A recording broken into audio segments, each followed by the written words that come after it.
Jimmy, what are you doing? Hey, Danny, I'm celebrating. Baseball's back and mortgage rates are in the twos. That means you have to go to Ryan Kelley, thehomeloanexpert.com. The following is a Claibs online production.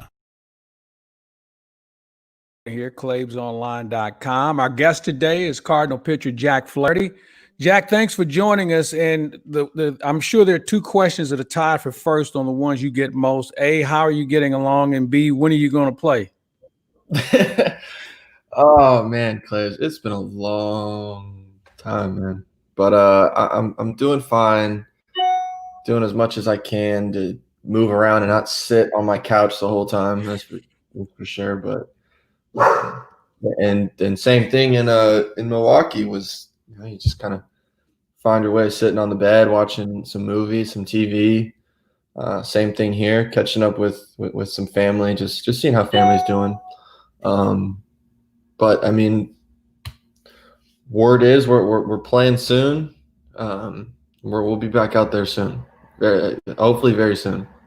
So take me back to when you first heard a teammate had tested positive. Your thought went through your mind then, and now here we are, and we still haven't played since then. How do you feel about it now? It was immediate, worry just for whoever it was, just for their health. That's the first thing that goes through your mind. Somebody tests positive, and you just wonder. You start to worry about their health and whoever else might be affected. Am I affected? What's going on? And it all happened. I mean, it was Friday morning right before the Brewers game when it all kind of happened. I woke up to a phone call and was told, like, hey, this is what's going on. We're not playing today. We don't know about the rest of the weekend. To the guys on the Brewers, because everybody was just asking questions, and it was but it was just the most thing was immediate concern, wanting to make sure that everybody was going to be okay, that nobody was going to have any sort of complications. And I think that's the big thing is, it's hearing from everybody that they're doing well, and everybody's like well, and nothing's been too serious. But and even up until now, it's just been a lot of, okay, what can I do during this time? What can I do to, whether it's get better or, improve some relationships with family, whatever, finding whatever I can during this time. So what have you done to be creative? I know trying to stay in shape mentally and physically is something that you can only go so far with if you're not outside, you're not playing or at least working out. But what are you trying to do, and what have you felt like you've done that you've been able to accomplish or improve on since this whole thing started? Yeah, I mean, I feel like I went through the whole Brewers. I've done a lot of scouting, like sitting there just looking at numbers, because I was like, I can't look at a TV screen anymore. I've watched as much basketball as I can, and I just continue. It's just on all day. But with them playing, it feels like there's games every hour. It just goes from one to the next, and you watch that all day. So, that's been entertaining. At least we've had that to kind of go through. But looked at a lot of scouting reports. You've worked out in the hotel, like just in my room, workouts in my room. Obviously, there was the whole throwing into the mattress deal that went on. It was trying to figure out that, it was like, okay, we need to move arms somehow. I was going to do some towel drills. They said, hey, we're going to drop some balls in at everybody's room. I was like, all right, well, how am I going to throw? And I guess I got the idea, let's just prop this mattress up and see what happens. Threw a couple against it. It would pop straight down. So that's probably the most creative that I got during this entire during this time. So that was good. That's one of my better ideas to prop up the mattress and do that. So I guess we'll see this on YouTube as a new throwing tool here down the road. I'm sure you'll patent the idea. I would never recommend it, but if you really need to, I guess it works. If you're stuck in a hotel and you go on a trip somewhere and you got to get some throwing in, you could always find a way to throw into the mattress. It'll work. It luckily wasn't too springy. Where there was the one concern was like all right, if I throw this too hard or I throw it too high, like, is it going to bounce back and like come shoot at me? And It's just like a bounce. comebacker. It's just like a comebacker. No But problem there. the comebacker from 30 feet away, I don't know how quick that's going to come back. I got a TV to worry about behind me. If it misses me, like, that TV's broke. Now I'm paying for that. You can't have that. So no, that's true. Yeah, it was. There was a little concern, but what about long tossing in the hall? I mean, we had to stay in our room, so it was long toss into the mattress, and that's about now, wait it. a minute. You have social distance. I mean, he's at one end, you're at the other end. There's no, unless the waiter comes through and drops off and gets hit in the head or something. I think you'd be all right. Nah, there was none of that. Everybody was isolated to themselves. Just minding their own business. A lot of FaceTime calls between the guys, a lot of texting between everybody, see how everybody's doing. I think some guys were playing like virtual or online poker. I don't even know. Everybody was doing whatever they could to stay entertained during that. You do a lot of internet shopping. I mean, were you and Amazon new best friends now because you decided you needed 3 of what you already have at home? You know what? I did come back when we got back. I did come back to like 4 or 5 packages that I had. You always wonder when you get back, like, what did I order? And it was all ended up being necessary stuff that I needed. At least I think, but who knows? I probably really don't need any of it, but I stayed away from that. Luckily, too much. It was. Look at it this way: you got the Christmas shopping out of the way, so don't worry about it. Hey, the layoff has a lot of issues that come with it, obviously, and it's been a while since you pitched. What's that approach? What's that mindset going to be like now? Because while I know you want to pitch, and I know it's something that you train yourself to do, you can't go out and pitch like, this is August and you've had 20 starts under your belt. So what's that approach? What's that mindset like? I mean, health is going to be first and foremost for everybody. That's kind of everybody's thing on the, for everybody on the team. Everybody, we haven't played since, July 29th, I believe it is, and haven't had very many workouts on the field. We literally had 2. We had 2 as a team, and that's all anybody's been on the field was those 2. So it's going to be a lot of everybody trying to stay healthy and really kind of maybe go out, compete, and then also survive that first maybe week or so that we have of games. Just considering the amount of games that we are going to have, the amount of games we're going to have to make up, it's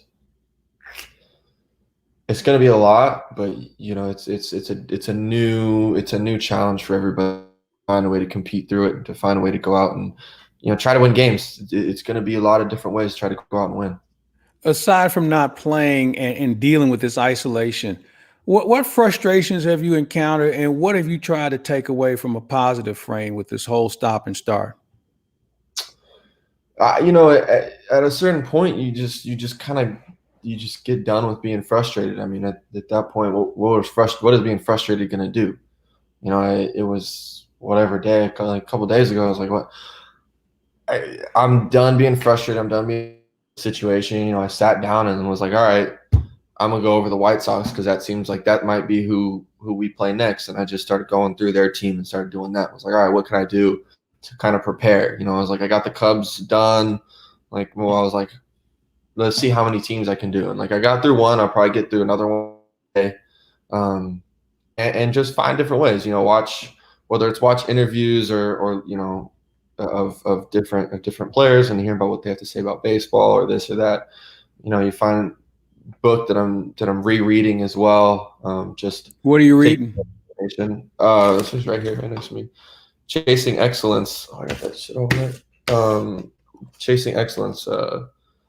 Big Chris Carpenter. He suggested and gave it to me, and I read it last year, and I just wanted to reread it again because it just had a lot of just a lot of good things in it. A lot of different way about it, different way of the mental part of of sports and how this guy kind of trains his athletes. And so there's so many different things you could do. With the shutdown, being so long and is an arduous task to really get 60 games in. Was there ever thought of opting out? And have you heard other players even contemplate opting out? Because, a lot of guys have made their money for the year, the stop and start. You just don't get into a flow. And then guys start to think about their health, their family, and for obvious reasons and legitimate reasons. Was that something you've entertained, and have you heard a lot of that discussion amongst your peers? So I really can't speak for anybody else on the team. If they've thought about it, they have, but I can't speak for them. I haven't had any discussion with any of them about the possibility of opting out. And for myself, I mean, yeah, the thought crosses your mind, but you sat around for this long, like you want to go play at this point. Like it's been between, the layoff from end of spring training and the amount of work that went in from getting home, whatever it was, March 15th or whatever, getting home March 15th and all the work being put in from March through July. And you just want to walk away from that. You put in all that work, you put in all this time, you put in all this effort, you get into a great place. And yeah, this happens and it's unfortunate and it stinks, but you don't put in all that work for nothing. You don't put in all that effort to get to this place and to get better and to put your body through basically, I mean, for me, put my body through hell to get to this point to be ready to compete. And it's going to be a lot of doing whatever I can to get back to that point as quickly as possible. So it's a lot of communication, from all sides, from the training staff to the coaches, manager, strength coach, everything. It's a lot of communication, trying to figure out what's the best way to, get in shape, keep yourself in shape. It's not like we're going to be completely out of shape. I mean, it's been a lot of days, but we're not going to be completely out of shape. But it's a different, it's a completely different hill to climb than we have ever had to do before. If you get. Now, I was just going to ask you, how concerned are you now that you've had a chance to learn a little bit more about COVID and its impact, and it seems like we're learning something different every day? How concerned are you about your health and well-being and how you're being taken care of by baseball and certainly the team, and also the whole testing procedure and making sure that, it's accurate enough where you feel comfortable, not only for your health, but certainly your family? Yeah. For me, it was, I'll say this. I mean, I had conversations when I was home with my doctor. Being an asthmatic, like I had conversations at home with my own doctor, like, hey, what's the best way to go about handling this situation? And, this is what's going to go on going back to baseball. And he was like, look, you're good. Go ahead, go back. Just, be smart, wear a mask, keep your distance from guys when you can. Like, the only time I really got to be around anybody is, doing some drills or in a meeting. Otherwise, when I go in the weight room's empty. Training room has been very empty. There's been a lot of precautions taken to keep everybody kind of away from each other. The only time you're near somebody is when you have a meeting or maybe, wait, like clubhouse right before the game when everybody's kind of getting dressed or getting ready. But that's kind of an unavoidable thing. That's just the nature of how things go. Everybody's going to be in the clubhouse, get ready, get changed, go out for the anthem. And then you got the game, but game time, they have everybody spread out, starting pitchers when you're not pitching, like we weren't in the dugout. We were away from everybody, or we were, doing something else. But, it's been one of those things that you pay attention to, and you pay attention to what you can do to try to limit, or what's the word I'm looking for? You want to take as many precautions as you possibly can. And I think that's what this whole thing has been. And I think, the results have just come back faster and faster and faster since this has all gone on. Like it's continued to come back faster and faster. And you wish it would have been that way from the beginning, but now we are where we are. you had this free time, and obviously you're a guy who participates in social media. You have a lot of fun with it, but do you find yourself having to put it down or picking it up more because of the noise that you may encounter? And a lot of times it's just from people who are uninformed. So how have you tried to balance that? Because social media is part of what every athlete does these days. Yeah, it is what you have. Your phones, you have your phone with you at all time. And I think it was in Milwaukee, like I got the whatever it was. Milwaukee here, I don't, but I got the notification on my my screen time, and it was up like it's bad how much it was up, but I saw it and I was like, damn, I've really been like on my phone way too much, just not doing anything. You don't do anything. Like you're on it, you're scrolling through stuff, like seeing unnecessary like things that are nothing. And you just like go through and then the screen time popped up like Sunday morning. I was like, damn. And it had been going down and down and down for me too. It was like every week it was like your screen time's down. Because I've been trying to put it down more, like put it down, stay off it, like stay like half time I'm like logged out of Instagram. I'm not on it, not paying attention. I'm like logged out of it like all the time.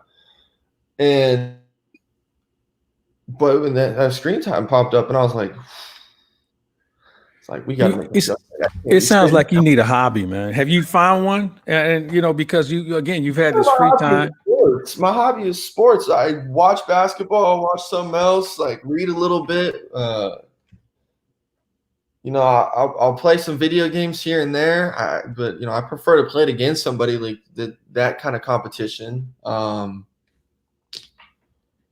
yeah, my hobby is sports and doing anything from that sense. All right. So you're a guy who enjoys sports. So if you watch a little hockey, whole lot of basketball. I don't know about the other sports. What do you think of the bubble concept that we see with the NBA and the NHL, and certainly the success they've had of not having a positive issue that we're seeing in other sports like baseball, and we've seen it even in golf. What are your thoughts on that?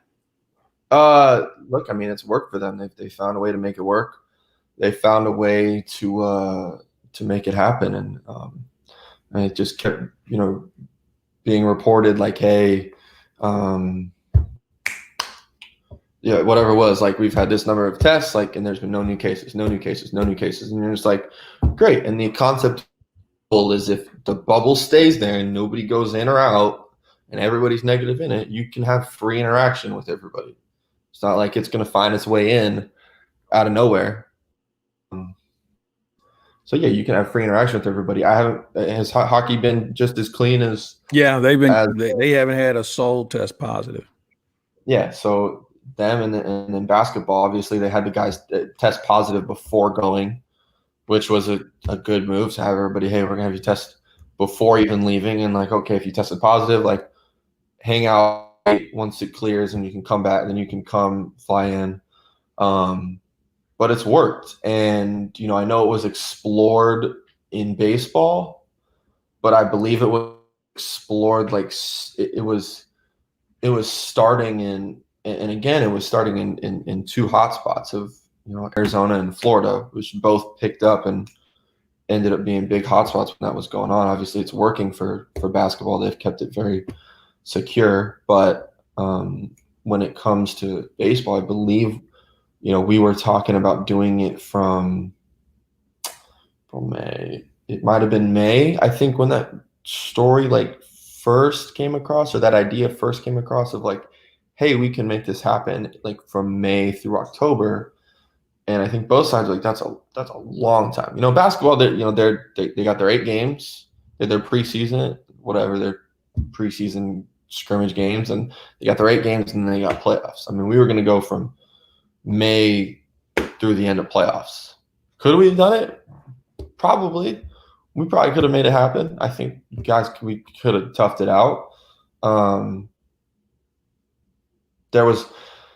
I think everybody had reservations about going to home city and going here and there and traveling in, and you never know who you might run into. So I think guys had reservations about traveling. Guys also had reservations about the bubble and being kept up in a place for still like 5 months.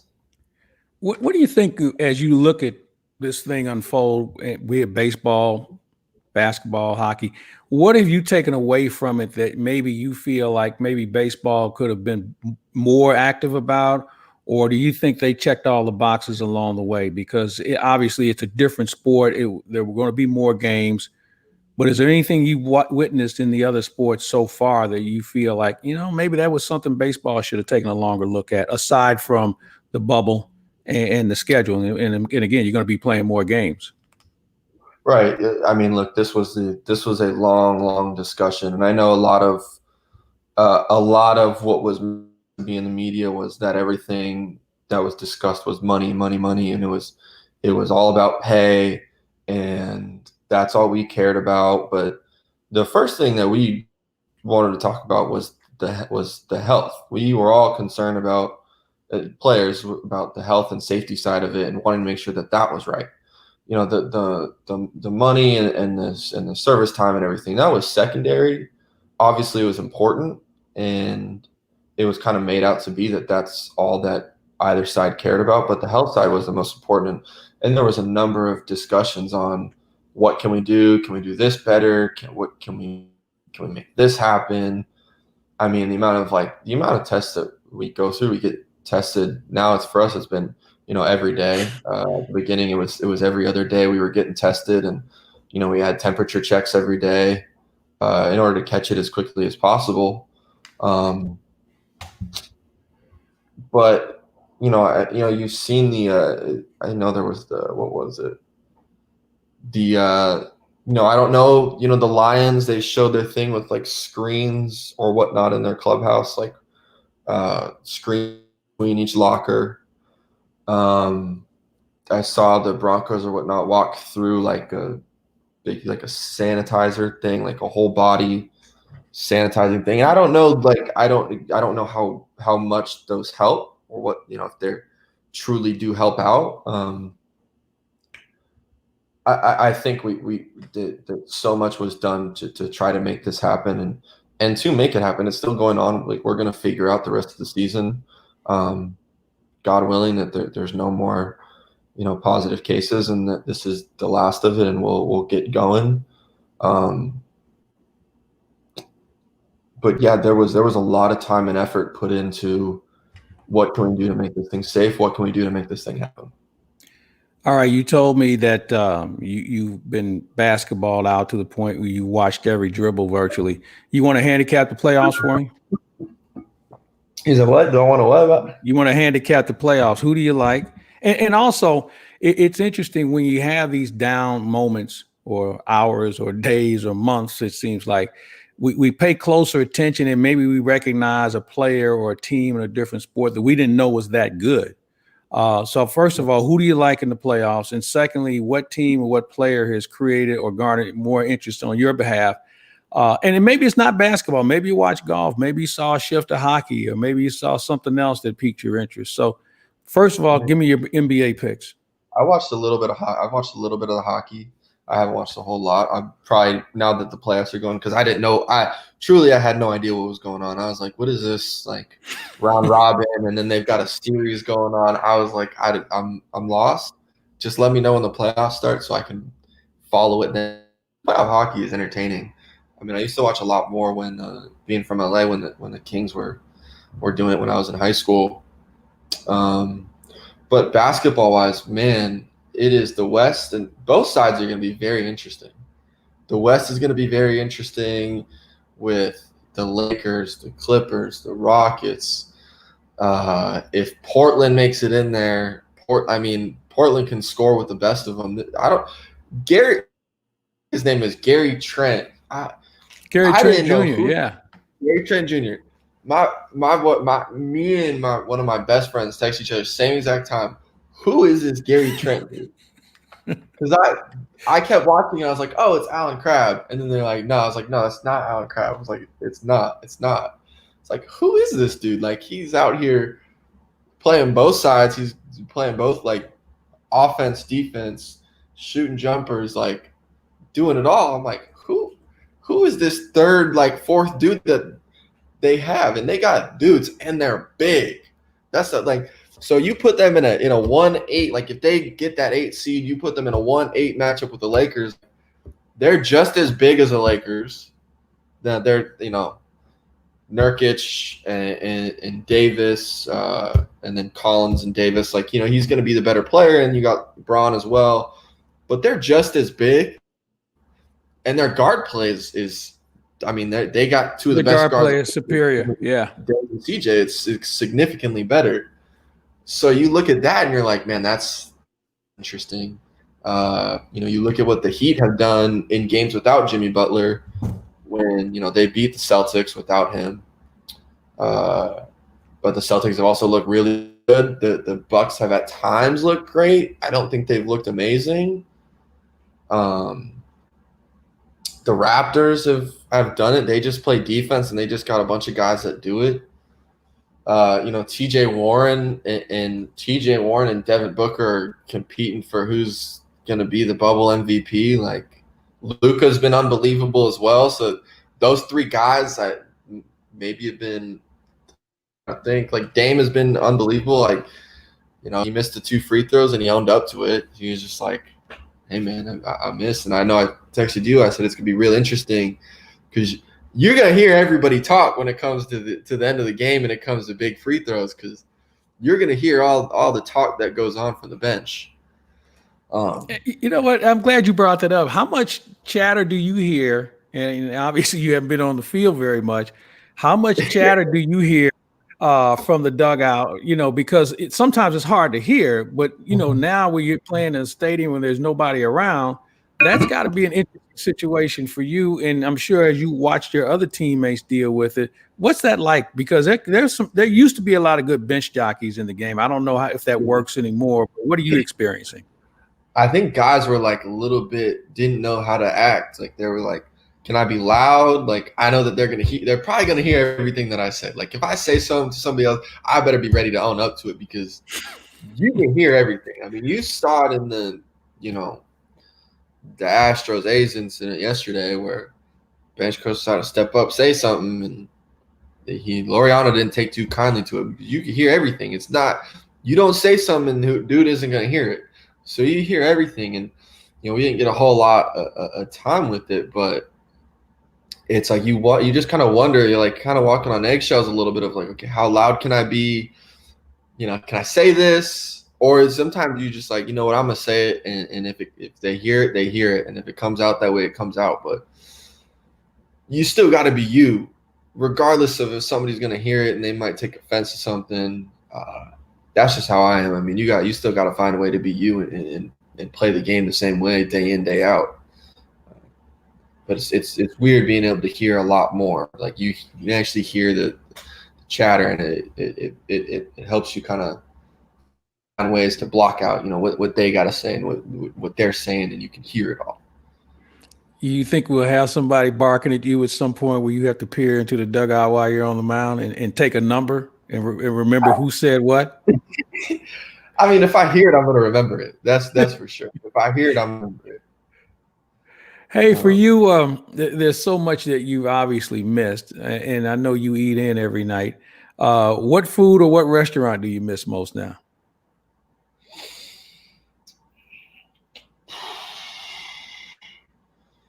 Everything. I mean, we gone out to dinner. Like, it's just, we've been in. And, we had hotel food for 6-7 days, and we came to find out that the Pfister has some pretty dang good wings for hotel food. That it seemed like everybody was ordering it. Like, you could tell they were a little bit overwhelmed because everybody was like ordering at the same time. Like, it was a lot of the same. I haven't had Pappy's this whole time I've been here. That's the place I would get barbecue from a lot. Yeah, man. I mean, it's just been a lot of time here. Hey, I want to go back. We were talking about being on social media. What's the one thing you probably looked at and just rolled your eyes at and said, "Really?" because there's so much chatter that goes on, especially when there's so much downtime. What's the one thing that you just kind of shook your head at and just said, "You got to be kidding me"? Everything that goes on there. What people want to say, whatever, whether it's about pitching or it's about what's gone on with the team, and people want to throw like. Okay, there's been a lot from being in Milwaukee to basically our team finding out things through the media.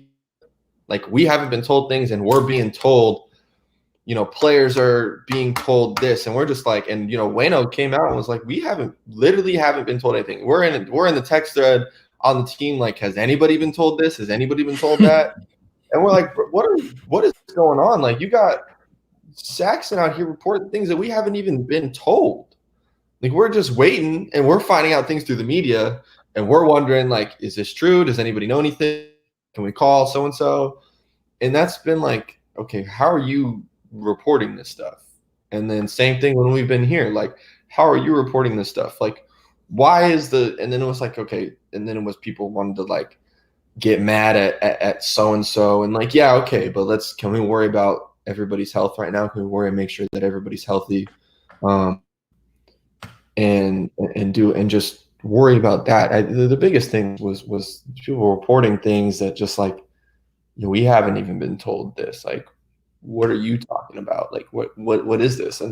But that goes on and on. I mean, Twitter has given people, it's given everybody a voice to be able to hide behind, a screen, and sometimes not even like a real screen, just like whatever. It's a fake, like a fake account. You got like an avatar, nothing. And they feel like they can say whatever they want to. They feel like they can say whatever they want. They can make a story about whatever they want. Like, Twitter has given everybody a voice to say whatever, which sometimes is good, and sometimes you go out, you have a bad game, and you just learn to like ignore everything because, one, their opinion doesn't matter. It's like Russ's big thing. He always said, he's like, I've been blessed with the ability to not give a blank, and referring to any opinion that doesn't matter, whether it's a fan, a writer, whoever. Opinion doesn't matter. What they say doesn't matter. What matters is what's in here, what's in your heart, and what you went out and did, what you like, how you performed that day, and how you went about your business, going about to get ready, and then just what you do on, like, and everything else. So you scroll through, you see a lot of BS on Twitter, and you see a lot of. And I'm usually off Instagram like a lot. Like, I'll have action, and then I'll be off it. What's the best thing you've heard or seen or written? What's the best thing you've heard? Because while social media can have its faults, every now and then you'll see something that may perk you up. There may be something that you would agree with. There's something that you feel should probably be exposed more, and you should pass it on. So I'm sure there's been something that during this whole downtime that you've come across and you said, that's really cool. I think a lot of it with the push for the social injustice has been one of the cooler things to see. Athletes getting behind each other and supporting each other and continuing to push the movement. The WNBA, those girls that have been in that league have been pushing this like even better than everybody else. They don't get the same coverage, but I got to know one of them a little bit here and there, and you see like, oh, people don't want to watch WNBA. Well, if you put them on ESPN, people are watching it. People will watch and will tune in and will pay attention. Like, when you can actually tune in and watch them, they will watch it. Like, it's like, why does everybody watch the NBA? Well, it's on ESPN, it's on TNT, it's on these major networks, and you put WNBA there. There's people are tuning in and watching it. Not ESPN too. Put them on ESPN, they're watching it. On ESPN, people tune in and watch it.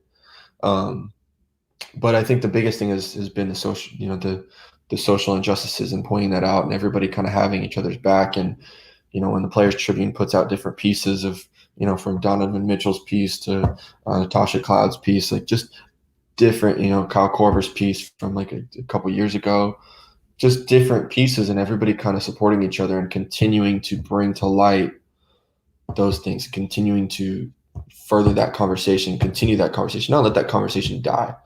You know, it was a big fear of people and players and certain, you know, NBA guys opting out for those reasons because they felt, well, we don't want to be a distraction to everything in the world.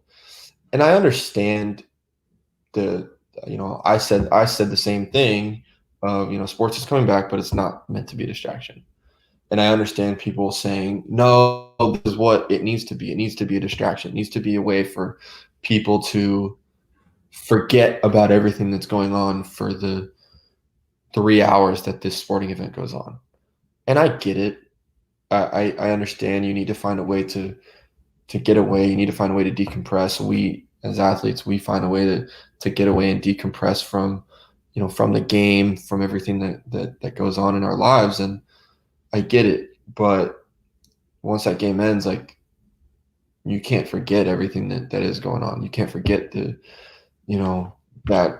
it's been maybe 150 days or something that Breonna Taylor was killed. It's been a lot of days.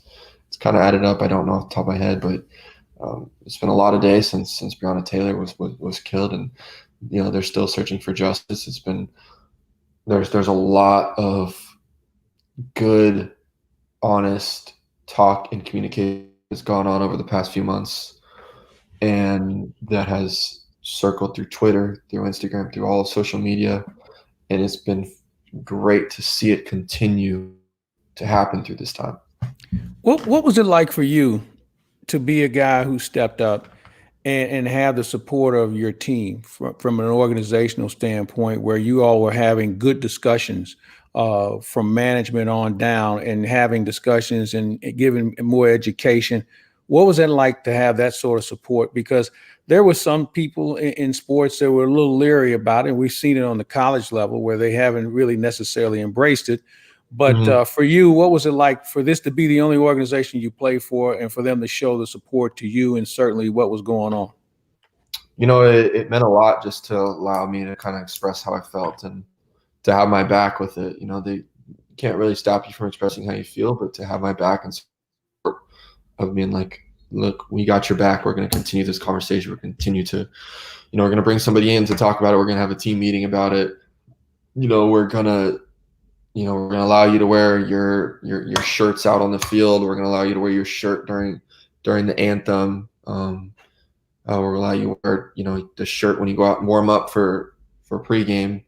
Like, just to have that support and to have that backing, it helps a lot. And there's no real way to put it into words, but it helps a lot. And, you know, when it all happened, when I was coming back, you know, I was active on social media a lot, but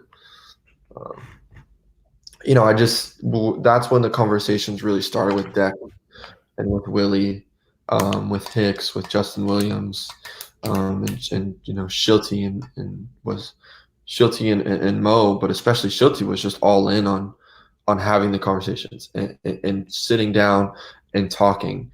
And you know, I was always like, hey, look, I'm gonna fall behind Willie and Dex because they really been through this. I haven't been through it the way that they have. I still look at like, hey, I'm still like an outsider looking in on this. I'm still learning. I'm still trying to figure it out. And I told Dex from the beginning, I'm like, look, man, I'll ride with you. I got your back. I'm still gonna be vocal about it, but I'm riding with you. Whatever you got, whatever you want to do, you let me know, and I'm gonna follow you. I'm gonna follow your suit. And to sit in there and to have those conversations and to be able to have those conversations between, you know, myself, Willie, Dex, and Shilty, and just how involved Shilty wanted to be and how much he wanted to listen, how much he wanted to learn, and how much he continued to, you know, he's got his own organizations that he's involved with that nobody knows about, but dude's been involved in this for a long time. But just to see his involvement, see how much he wants to learn, see how much he continues to be really invested in this, there's no words behind it. I think I hear your couch calling you. It's been a while since you've been on it. There's a game coming up somewhere, someplace for you, I'm sure. It's calling for me to like take a nap or something. It's about like it's about that nap time in the day. Well, listen, I get the feeling that the light at the end of the tunnel is within sight. There is light at the end of the tunnel. There you go. And it's my hope that we see you on the mound. Don't try and break Hicks's record throwing 105 miles an hour with the first pitch, but just make it unhittable, and then we'll take it from there. That sounds good. Looking forward to getting back out there. Hey, I appreciate you taking the time today. I know you were really busy, but I appreciate you taking the time, and good health. Stay in touch, stay safe, and enjoy this time off, because when you go back to work, you're going to be working. There's no question about that. I'll be working. That's for sure. It's going to be work. It's going to be good work. He's Jack Flaherty. I'm Mike Claiborne. We thank everybody for watching and listening on ClaibsOnline.com.